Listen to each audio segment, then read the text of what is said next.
कानों के लाठी बज रही है। चंडीगढ़ इनके बाप का है, पूछा जाए, हमारा है चंडीगढ़, हमारे किसानों का है। हमारे को क्यों रोक रहे हैं ये चंडीगढ़ जाने के लिए? हम बोलते हैं बिल्कुल बिल्कुल, क्योंकि इससे इस हाथ सरकार से ये गरीब किसान जो है ना, गरीब मजदूर है, उब गए हैं। झूठ बोलता है सरकार, जो मर्जी कहती रहे। मैं कह देता हूँ कि मेरी जेब में तो 15 लाख रुपए मोदी साहब ने निकाल लिए, तुम आप मान जाओगे? नमस्कार, आप नवयुग टीवी देख रहे हैं और मैं हूं आपके साथ अभिनव कुमार। अभी हम दिल्ली के तालकटोरा स्टेडियम में हैं और आज यहां पे तमाम देश के जितने भी किसान मजदूर हैं वो तमाम लोग यहां पे एक मीटिंग रखे हैं। क्या इस मीटिंग की क्या रणनीति है? क्या फिर से देश में किसान आंदोलन होने वाला है? क्या आप लोग ये रणनीति बना रहे हैं कि फिर से बैठने की कोई रणनीति बन रही है क्या? बिल्कुल साहब बिल्कुल। देखो हम 2 साल हो गए सिंगू पाटर में आराम से बैठे थे।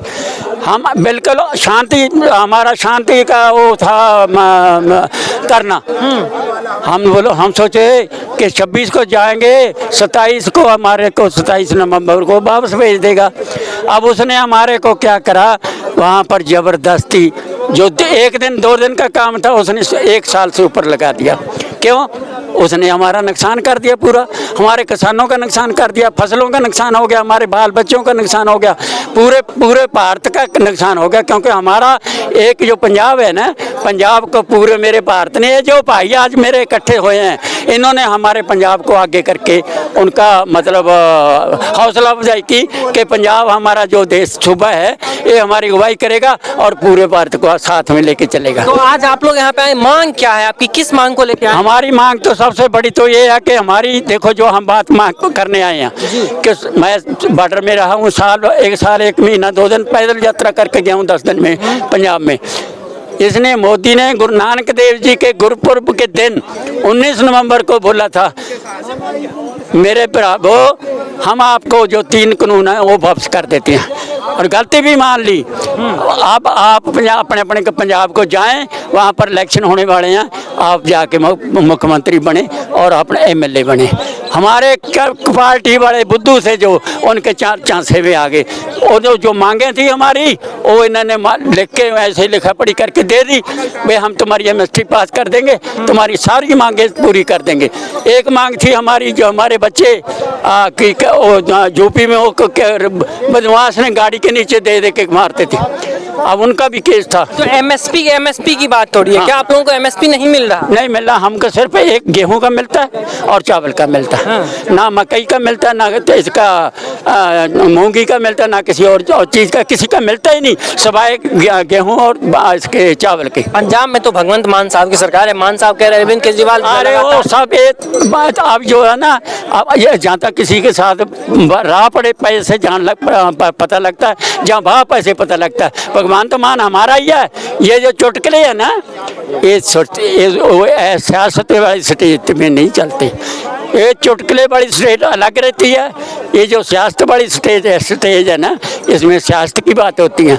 वो तो जिधर जाएगा जाके वो तो कह देगा मैं तो 1000 रुपये औरतों के खाते में डाल दिया, 1000 रुपया नहीं डाला, बिल्कुल नहीं डाला। मतलब झूठ बोलते हैं भगवंत? बिल्कुल बिल्कुल सही झूठ बोलता है।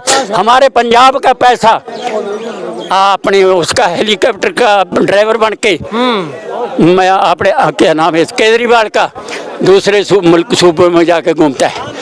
गुजरात गया, अब छत्तीसगढ़ गया, MP गया। अब उनको क्या मतलब, तेरे भाई भरा तेरे बहन सब पानी में डूब रहे हैं, मर रहे हैं, उनको खाने को नहीं मिलता, उनको पीने को कुछ नहीं मिलता, दूध नहीं, न खाना न खुना, तो तुम जाके लोगों की अपनी पार्टी के लिए जाके दूसरे मुल्क सूबों में जाके प्रचार करते हैं। तेरा पंजाब मर रहा है, डूब रहा है। संस्था ने, खालसा एड वाले ने ये मेरे को सिंगू बॉर्डर से मशीन दी थी, सुनता कमाए मेरे को, उन्होंने पूरे पंजाब में खाना पहुँचाया लोगों को, पानी में डूबे हुए को। अच्छा एक बात बताइए, हाँ। 2024 का लोकसभा चुनाव आ रहा है, तो क्या आज जो आप लोगों का यहाँ जो मीटिंग रखा गया है, हाँ। इसका असर क्या उस चुनाव में भी देखने? बिल्कुल मिलेगा जी, बिल्कुल मिलेगा। हम बोलते हैं बिल्कुल मिलेगा, क्योंकि इस सरकार से ये गरीब किसान जो है ना, गरीब मजदूर है, उब गए हैं। मैं आपको बताया ना कि एक मशीन 1 घंटे में 100 आदमी का काम कर देती है। मजदूर अपने हाथ से काम करेगा, अडानियाँ बानियाँ का मशीन 1 घंटे में कितने हज़ारों का काम कर देती है, तो हमारे बाकी मजदूर क्या करेंगे? मैं उधर भी इंटरव्यू दे के हटाऊँ कि लोगों के बाहर के मुल्कों में किसी की 40 करोड़, किसी की 20 करोड़, किसी की 25 करोड़ आबादी है, और हिंदुस्तान की एक अरब 40 करोड़ से ऊपर है। 40 करोड़ उन मुल्कों के सूबों के बराबर लगा लो, उन मुल्कों के बराबर लगा लो। 1 अरब लोग जो हमारे गरीब हैं वो कहाँ जाएंगे? हमको ना कोई सब्सिडी मिलती है ना बाता। अगर 40 करोड़ रह जाएंगे उनको तो मोदी सब्सिडी देगा, बाकी दूसरों को मार देगा, ख़त्म कर देगा। आपकी मांग क्या है? आज हमारी मांग है कि हिंदुस्तान के किसान मजदूर आज 200 साल बाद आज पहली जो है एक मंच पर बैठक होने जा रही है और इस बैठक में यही निर्णय है कि दोनों एकजुट होकर जो उनके ऊपर सरकार की जो दो तरफी हमला है इसको जो है इसको सरकार को उखाड़ फेंकने के लिए जो हिंदुस्तान के किसान और मजदूर का काम करेगा वही हिंदुस्तान पे राज करेगा, यही मांग है। जो हिंदुस्तान में किसान मजदूर की बात करेगा वही हिंदुस्तान पे राज करेगा, वही हिंदुस्तान में राज करेगा। क्योंकि जय जवान जय किसान। किसान अगर हिंदुस्तान में पेट भरता है ना लोगों का, तो जवान बॉर्डर पे भी राखी करता है। वो जवान किसके हैं? हमारे ही हैं। सरकार भूल जाए कि सरकार हम जवानों को तनख्वाह देती है, ये करती वो। जब समय आएगा तो फिर कहते हैं रस्सी का भी सांप बन जाता है। तो ये सरकार को अब समझ लेना चाहिए।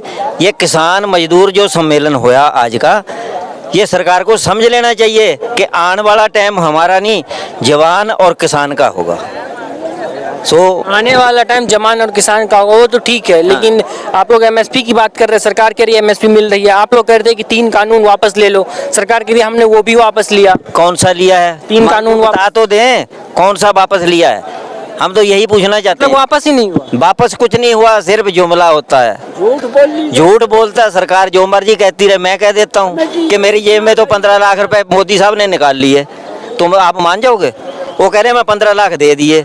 कौन मानता है? कोई नहीं मानता है। अब ये जुमला है, ये ख़त्म होने वाला है, क्योंकि पब्लिक सब समझ गई है। ना हिंदू चलेगा, ना मुसलमान चलेगा, ना ईसाई चलेगा, ना कुछ होगा। ये लड़ाइयाँ बांटनी छोड़ दो अगर तुमने राज करना। पब्लिक समझ गई है। सिर्फ ये सोशल मीडिया से अब लोगों को सब पता चल गया है कि ये क्या चाहते हैं, क्या करना चाहते हैं। 2024 में कहते हैं ना हम दोबारा आएंगे। मैं कहता हूँ शायद ये दिखे भी ना, हिंदुस्तान में ही ना दिखें कहीं भी। क्यों? कहाँ जाएंगे? ये जहाँ पब्लिक इनको भेजना चाहती है वहीं भेज देंगे। तो आप लोग क्या 2024 में मतलब सरकार को वोट करने वाले नहीं? सरकार को क्यों वोट करेंगे? जो हमारे लिए करेगा हम उसके लिए करेंगे ना। अरविंद केजरीवाल को वोट करेंगे ना पंजाब में? उनकी हमारा कोई नहीं है, पॉलिटिशियन कोई नहीं है हमारा। हम नहीं किसी को करेंगे। हम अपनी सोच समझ से देखेंगे क्या जो टाइम आएगा किस हिसाब से हम करना है। अरविंद केजरीवाल से क्या लेना हमने? पंजाब में कह रहे हैं कि हमसे पंजाब का हालात बदल दिया, किसानों के लिए ये कर दिया, वो कर दिया। बहुत कुछ कर दिया। कल ही हुआ भी संगरूर में, आपने देखा परसों 2-3 दिन पहले किसानों का क्या हाल कर दिया। वही टीचर टैंकियों पे चढ़ रहे हैं जिनको भी बोलते थे ये कि हम तुम्हारे को नौकरी देंगे। अब वही टीचरों को लाठी बज रही है, किसानों के लाठी बज रही है। चंडीगढ़ इनके बाप का है पूछा जाए? हमारा है चंडीगढ़, हमारे किसानों का है। हमारे को क्यों रोक रहे हैं ये चंडीगढ़ जाने के लिए? अगर तुम्हारे में दम नहीं है तो छोड़ दो कुर्सी, तो दे दो किसी वो और को। चंडीगढ़ या कहीं भी दिल्ली में आने में हमारे को कौन रोक सकता है? हमारी है दिल्ली, पब्लिक की दिल्ली है। ये कैसे बैरिकेड लगा देते हैं? इनका अपना ये वो बना लिया है। हम नहीं चलने देंगे ये ऐसा। किसान मजदूर जवान जब ये इकट्ठे हो जाएंगे ना तो सब इनका अपने आप पता चल जाएगा कि कितने पानी में है ये। तो राज्य सरकार की कोई भूमिका नहीं है? भूमिका है उनका तो और उल्टा शासन है। उन्होंने ओबीसी के बारे में जो उनका था 27% उसमें से और अन्य जातियों को घुसेड़ करके और उनको बर्बाद करने का काम किया है। हाँ, वहाँ एनेक्सर 1 जो है उनके लिए कहीं कुछ नहीं है। और ये मोदी सरकार तो वैसे ही जन विरोधी नीति है, खास करके मजदूरों के किसानों के लिए कर रहे हैं। इनको उखाड़ कर फेंक देने का काम करेंगे हम। ठीक है, इनको उखाड़ के फेंक देने का काम करेंगे। वक्त बताएगा क्या होता है। आप आज यहाँ से तालकटोला स्टेडियम में तमाम किसान और मजदूर का एक मीटिंग रखा गया है और आगे की रणनीति बनाई जाएगी इसमें कि 2024 लोकसभा चुनाव में क्या रणनीति होगा, किस खेमे में जाके बैठेंगे तमाम लोग, देखना बहुत महत्वपूर्ण है। और आज कुछ लोगों का ये भी कहना है कि आज जो मीटिंग है, इस मीटिंग के बाद किसान आंदोलन की एक अलग रणनीति बनाई जा रही है। फिर से किसान आंदोलन शुरू होने का एक संभावना बनाया जा रहा है कि हम सरकार को उस दिन का वक्त देते हैं, अगर सरकार हमारा बात नहीं मानता तो हमसे दोबारा फिर से जाके किसान आंदोलन करेंगे और फिर से हम सड़कों पर बैठने का काम करेंगे। खैर, देखना बहुत महत्वपूर्ण आगे क्या कुछ होता। तो फिलहाल के लिए इतना ही। बाकी की तमाम खबरें देखते रहना टीवी। धन्यवाद।